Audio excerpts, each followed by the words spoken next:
In 1962, people are having a grand time on a cruise on the ocean liner Antonia Grazia. Francesca and the band provide wonderful music, so everyone is dancing except for Katie. A waiter notices she has a spelling toy and helps her form the words "I'm so bored." Eventually the captain sees that Katie is alone and asks her to dance with him. The evening continues to be cheerful and nobody sees a mysterious person lifting a lever to unravel some wire.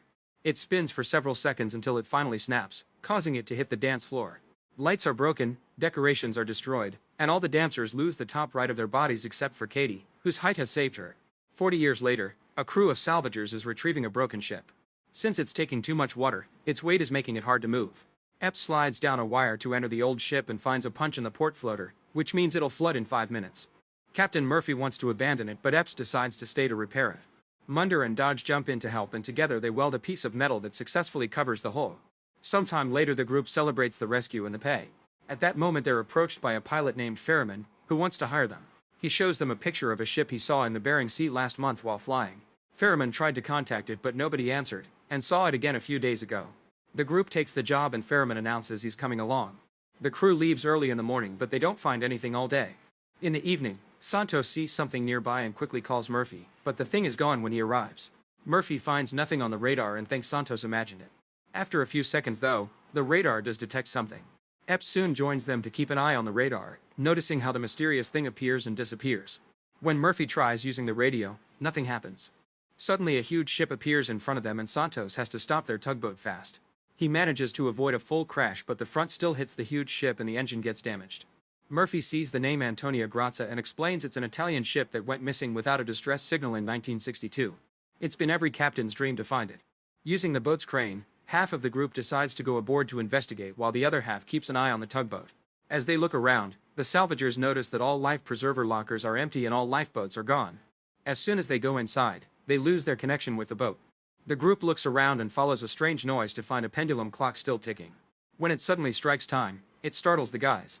They keep moving and don't see Katie's toy moving on its own to say welcome aboard. The further they move into the ship, the more static can be heard on the tugboat radio. They never see a single body. After opening a heavy door, the group enters a lower level and the floor breaks under Munder. Epps catches him just in time but she almost slips through the hole too, so the others have to grab her legs. As she looks around, Epps is shocked to see Katie in the lower room, but the girl quickly disappears. With some effort, Dodge and Murphy manage to pull Epps and Munder up without anyone getting hurt. Next the group makes it to the bridge. Sadly the compass and helm are dead and the fuel tanks are empty. Murphy takes the ship's log and Dodge is surprised to find a digital watch, which didn't exist in 1962. This means someone found the ship before them yet didn't take it. With nothing else to see, Murphy announces they'll rest for the night and tow the ship in the morning. When they return to the tugboat, Ferriman asks if they were able to discover what happened to the ship. Murphy explains they didn't and shares the story of the Marie Celeste, a ship that was also found with no bodies. Like the Antonio Grazia, the Marie Celeste traveled for miles with nobody at the helm until it ran out of fuel. These vessels are usually known as ghost ships. The crew discusses what to do with the ship in the morning. Murphy wants to tug it but Santos doesn't think their tugboat can move that much weight. They can't anchor it and can't back for it later either since its anchors are gone. Greer agrees to fix the engine so they can pull it, meaning it'll take them around 2 weeks to reach the shore. The next morning the crew goes scuba diving to check on the ship's hull and discovers that there's a big hole that is causing it to slowly sink. To make it worse, a strong current loop is pushing the ship towards some rocks and it'll crash in 3 days. The crew points out that's not enough time to fix both the ship and the engine, but Murphy tells them to do it anyway. Santos stays on the tugboat to fix the engine while the rest of the crew goes aboard the ship to assess the damage. They split the group into pairs so they can tackle different areas. Soon they discover that their radios aren't working in here. Munder and Dodge are going through a flooded lower level. Eventually they find the engine room and find it flooded as well. Greer and Murphy find the captain's room, but Murphy doesn't let Greer come in with him. Inside, Murphy finds the captain's hat and a bloodstained razor. There's also a bottle of whiskey and he decides to have a drink, but when he's about to take a sip, he's shocked to see that in the mirror he looks like the ship's captain. With just a blink, the mirror goes back to normal. He leaves the room without seeing the reflection changing again. Greer is exploring alone and discovers that the elevator has fallen. Meanwhile, Epps accidentally splits from Ferriman when she finds the pool room. She gets inside the pool and notices a bunch of holes in the walls plus bullet cases on the floor. On her way up the ladder, she's shocked to see Katie again and it causes her to fall back, passing out when her body hits the bottom. It takes her a few minutes to wake up and she doesn't see her blood going down one of the floor holes. Ferriman finds her and helps her out while the blood comes out through a wall hole. The duo leaves the room as all the holes start bleeding and fill the pool with bloody water full of bodies. Suddenly Francesca's singing starts echoing in the ship and even playing on the radios. Greer follows the sound to the dining room and finds a piano. The ashtray on top of it has a cigarette with a lipstick stain that is still lit.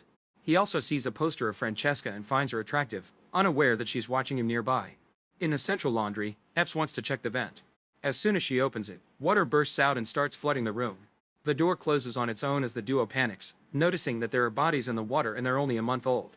Epps tries to contact her friends but the radios aren't working, so she and Fairman look for another exit. They wander through different doors and corridors. Epps is desperate to leave the ship but Fairman stops to admire an old car in the cargo hold. At that moment Epps notices something moving under a pile of mail bags and a closer look reveals a box. When she kicks it open she's startled by a bunch of rats, which quickly run away to uncover some bars of gold. They try to tell the others yet the radio only plays static, soon followed by a voice calling Epps' name and saying it's cold. The duo decides to keep moving toward the galley and Epps decides to investigate the fridge. As she peeks inside, she's suddenly startled by the hanging fabrics moving and screaming. Epps runs out in panic only to discover this was a prank by Dodge and Munder. Minutes later, the whole crew goes together to the cargo hold to open the rest of the boxes and they're excited to find even more gold. Everyone celebrates except for Greer, who thinks this has to be insured. Dodge points out that the markings have been filed down to make the bars untraceable, which means they're stolen. Munder replies that it only explains the 1962 incident, but they've also found recent bodies. Murphy reminds them that anything found in international waters is for the finder to keep, so they agree to take the gold instead of the ship. While most of the crew starts packing up the gold, Greer and Santos return to the tugboat to finish working on the engine. At that moment in the engine room, the valve on a propane tank starts moving on its own and Katie senses something is wrong, so she tries to warn Epps only to be pushed off by another ghost. Gear starts the tugboat and causes a huge explosion in the engine room. Mondo and Fairman are nearby and jump just in time. Santos' body is on fire and he also jumps into the water as the other half of the tugboat explodes too. On the ship, Epps is thrown back by the shockwave, but she quickly recovers and jumps into the water to help her friends. She manages to rescue Greer while Fairman gets Munder, but they can't find Santos. Katie watches everything from the ship. The crew now has to spend the night in the creepy ship. Dodge blames Santos' death on Fairman for not doing research on the ship before bringing them here. He wants to beat him up but Greer stops him. Epps says they should repair the ship so they can use it to go home or at last survive until they're rescued.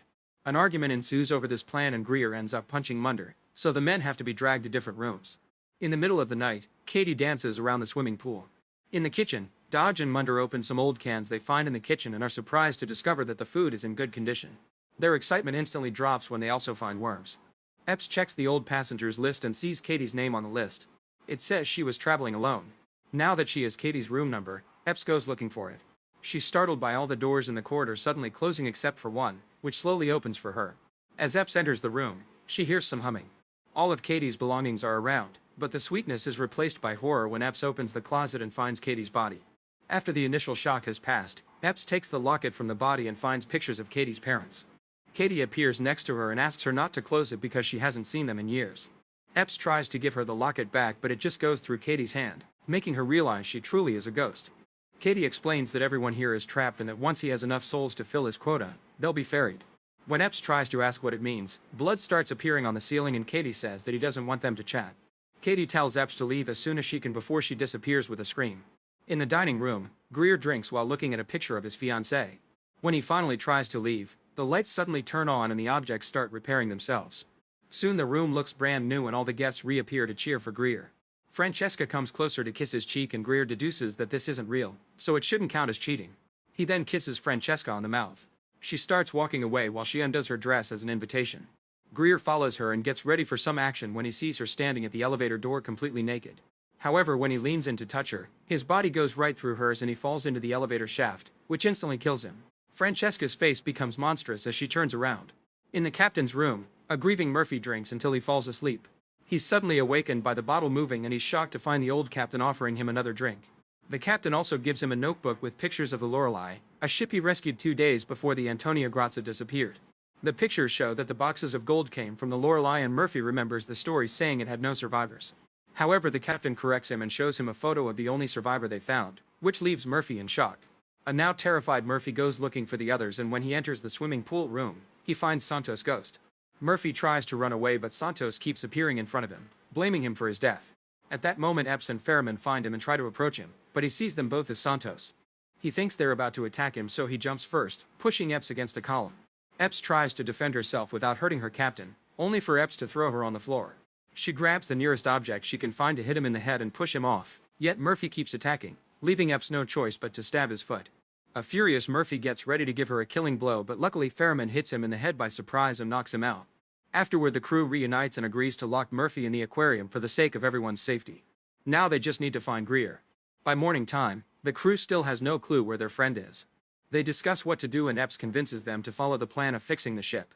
Munder, Dodge and Epps go diving into the engine room. They blow up the door to open it and find the tier on the hull, which they start to seal. After lots of work, it's completely covered. Next they set up some hoses and pumps to get rid of all the water in the ship. It'll take a while, but at least the compass and helm are working again. If they keep control of the water pumping and the drift, they'll be able to avoid crashing into the rocks. Then Epps goes looking for Greer again. Katie shows her the way and Epps is devastated to find the body. Katie touches Epps' shoulder and transports her mind to a memory of what happened after they found the Lorelei. The curse killed guests and crew members in a variety of methods and soon chaos and panic took over. They started to kill each other because they all wanted the gold. It was humans who took Katie to her room and killed her there. When the last few standing men went for the gold, Francesca manipulated the leader and made him kill his team, pretending they'd be together. However, she then killed the leader with a shot to the head, unaware that there still was one last man left. The guy tricked her by kissing her and killed her with a hook before putting a mark on her hand. Epps stares in shock as she realizes that the guy is Ferriman. Remembering that Ferriman was left to watch over Murphy, Epps runs back to the aquarium, but it's too late. Murphy is already dead. Epps pointlessly hits the glass until the breakdown takes over and she collapses. In the engine room, a clog stops the hoses and Munder dives in to fix it while Dodge goes to the bridge to keep the ship under control. Epps comes in to tell him about Murphy, but before she can tell him the details, Ferriman enters the room too. Instead, she just says they need to leave immediately and that she'll go looking for Munder. She wants Dodge and Ferriman to keep an eye on each other, and before leaving she gives Dodge a gun. Meanwhile, Munder is swimming when suddenly he feels his legs getting stuck. It turns out the ship's gears are moving and bringing him in. Munder desperately tries to swim away, but the gears are too strong and soon crush him. When Epps arrives, the blood in the water tells her what happened. On the bridge, Ferriman tries to leave and Dodge immediately blocks his way, threatening to shoot. Ferriman starts taunting him with all kinds of insults, so Dodge finally opens fire to keep him at bay. The resulting nasty wound makes Dodge think he's dead, but Ferriman is actually alive. Back to Epps. She's setting up some explosives when she's approached by Dodge, who says that Ferriman is dead. Epps tells him not to be so sure and reveals she's trying to blow up the ship. Dodge hates the idea and starts arguing, but Epps won't budge. When he tries to take the detonator, she immediately steps away. A furious Dodge begins to scream and throw objects around, so Epps wonders why he hasn't asked about Munder. At that moment, Dodge transforms into Ferriman, who took Dodge's face after killing him. It turns out Ferriman is a soul that went to hell after a lifetime of sin. As punishment, he has to collect enough souls to fill ships and send them to hell. Only corrupted souls count, which is why Katie isn't valid. He offers to let Epps go if she doesn't blow up the ship, but she refuses. When she is about to set off the bombs, Ferriman makes a beam hit her. She drops the detonator and falls into the water. Then Ferriman gets in the water too and starts beating her up. However, Epps finds a crossbow underwater and stabs Ferriman's leg. As he steps back, Epps uses the chance to shoot an arrow at the detonator, which activates the explosives. A massive explosion blows up the whole ship and burns down Ferriman. Now the souls are freed from his torment. Epps swims among the falling debris and sees Katie, who guides her to safety. She says a final goodbye before disappearing with the other souls. On the surface, Epps watches the lights of the souls floating around the sinking ship and holds on to some random objects. Thankfully, a ship eventually rescues her. Sometime later, Epps is back on land. As they put her in an ambulance, she's shocked to see some officers handing the boxes of gold and Ferriman following them. Epps tries to scream only for the ambulance doors to close on her face. Make sure to subscribe and turn on notifications so you can watch more videos like this. Thanks for watching.